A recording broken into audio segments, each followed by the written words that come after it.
ഗ്രാമം നിഗൂഢമായിരുന്നു. അവിടുത്തെ ആളുകൾ ഭയപ്പെടുത്തുന്ന ഒരു കഥ മറയ്ക്കാൻ ശ്രമിക്കുന്നുണ്ടായിരുന്നു. കഥ മറയ്ക്കാം, പക്ഷെ ഭയം മറയ്ക്കാൻ സാധിക്കില്ല.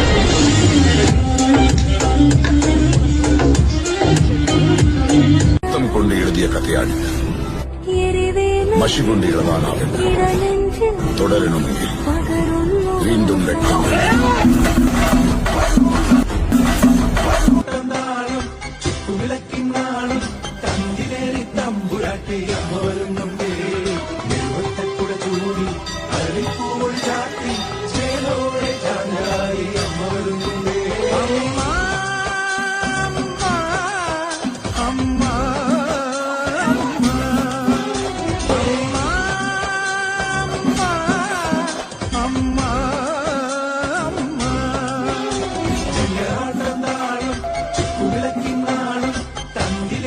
തമ്പുരാട്ടി അമ്മ